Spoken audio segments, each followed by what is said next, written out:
नमस्कार आपण समस्तंकु TBC Odia channel रे स्वागत। एमिति अधिकांश व्यक्ति माने अछंती जो माने गुप्त रोग रे पीड़ित थांती जेमिति कि तांकर नपुंसकता थाए, कम बयसरु तांकर उत्तेजना शक्ति कमी जाई थाए, शीघ्र तांकर उत्तेजना हेउ न थाए बा तांकर धातु पतला रहु थाए, धातु शीघ्र बाहरी पड़ु थाए।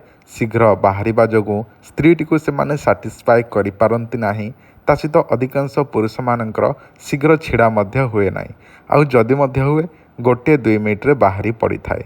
जदि आपणकर बयस कम होइथिबो किंबा अधिक होइथिबो, 60 रु अधिका होइथिबो किंबा 60 रु कम किंबा 20 रु अधिका, जहाँ भी हेउना कहीं आपणकर बयस जदि आपणकर शीघ्र बाहरी पड़ुछि किंबा धातु आपणकर पतला अछि, शीघ्र बाहरी पड़िबा जोगु आपणकर स्त्री सहित कଳି झगड़ा लागि रहुछि, ता सहित आपणकर स्त्रीटी को संतुष्ट करि पारुनाहांती, आपण नुआ बाहा हेइछंती किंबा शीघ्र बाहरी पड़ुछि सेथिपाई मध्य आपणकर चिंतारे आपणकर पड़ी जाइछंती, किंबा आपण जदि शोइथिबा समय स्वप्न दोष होइकी बाहरी पड़ुछि किंबा झाड़ा झपट कुंठेकी परिस्रा कले धातु चली जाउछि बाहरी पड़ुछि परिस्रा आड़े मध्य, ताहले मध्य सबकिछि एही मेडिसिनटी जदि आपण माने व्यवहार करिवे ताले ठीक होई जिवो। जदि आपणकर गाढ़ा करबाकू चाहूछंती धातु बा आपणकर जो मोटा करबाकू चाहूछंती आपणकर धातुटी को, ताहले मध्य एही औषधटी आपण सेवन करिपारिबे। एही औषधटी आमे जोटा कि निजे तैयारी करिथाऊ।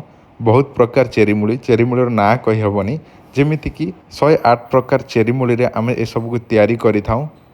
देखंतु एही जो आपण देखुछंती पाउडरटी ए सब चेरी मूली को पाउडर करिकी आपण को डबा माध्यम रे पैकिंग करिकी आमे देइथाऊ। एही औषधटी 3टी डबा को 3 मास चली जिवो। प्रतिदिन आपण सकाळू खाली पेटरे किंबा खाइबा खाइकी जेमिति कि आपण सकाळू टिफिन खाइकी आपण क्षीर रे किंबा उषुम पानी रे आपण गोटे चामच पकेइकी फेंटिकी निजे सेवन करिवे खाली पेटरे, ताले बहुत भल होई थाए। आउ जदि आपण पारिबे टिफिन खाइकी मध्य आपण कौन करेंगे सेवन करेंगे जलखिया खाइकी। तो यहीपरि आपण 3टी डबा को आपण 3 मास पर्यंत व्यवहार करने को पड़ो। यही औषधर ना रखा जाइछि काम तरंग। यही काम तरंग औषधटी आपण 3 मास व्यवहार करंतु, देखिबे आपणकर समस्त प्रकार गुप्त रोग ठीक हो जिवो। शीघ्र बाहरी पड़ुथिले आपणकर लेट रे बाहरिबो, शीघ्र डिस्चार्ज हो जाउछि ताले लेट रे आपणकर डिस्चार्ज हेबो। एटा आपण जानि रखंतु। एही मेडिसिन आमे निजे प्रस्तुत करिथाऊ। एही मेडिसिन रो ना हेउछि काम तरंग। एटा केवल आम पाखरे ही रहिबो, आमे जोटा कि निजे तैयारी करूछु। देखंतु एही औषधर दाम हेउछि 3टी डबा को आपनको पड़िबो 3300 टंका, जेमिति कि गोटे को 1100 टंका।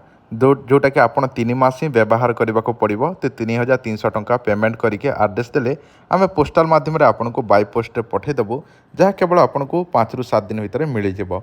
आउ जदि आप चाहूँगी कैश ऑन डिलीवरी नापाई, ताले आपण कम से कम 1000 ରୁ 1200 कि 1300 टंका देदेवे। बाकी 2000 कि जिते आपणकर बल किबो सेटा आपण कैश ऑन डिलीवरी नहीं जिवे, जोटा कि पहुँचले बाकीटा देदेवे। पहुँची गला परे आपण आमको पचारि नेबे केमिति व्यवहार करेंगे, मु सब किछि आउ थरे बुझेई देबी। आपण देखिबे आपण ताहा व्यवहार करिबा द्वारा मु जोटा आपनको मेडिसिन देखौछि, एही मेडिसिन टी व्यवहार करिबा द्वारा आपणको शरीर रे एमिति शक्ति आसीबो आपण केबे भाबी नथिबे। कारण एही औषध शक्ति पाई ही आमे तैयारी करिछु। धातुटी को पतला थिले मोटा करिवो, शीघ्र बाहरी पड़ुथिले शीघ्र बाहरिबनी, घंटे पर्यंत मध्य बाहरिबनी। एमिति अनेक लोकंकु मध्य एही मेडिसिन देई सारिछि। यूट्यूब रे प्रथम थर पाई एही वीडियो मु अपलोड करूछि, किंतु एही औषध मो गाय रे मध्य अनेक लोकंकु देई सारिछि। ता सहित आम दुकान को मध्य अनेक लोक आसंती नेबा पाई, से मानकु मध्य बुझेइकी देई सारिछि एवं तांको रिजल्ट मध्य नंबर 1 रहिछि। जदि आपनको दरकार अछि ताले आपण माने एही नंबर रे जोगाजोग करंतु एवं ऑर्डर करंतु अति शीघ्र। धन्यवाद, नमस्कार।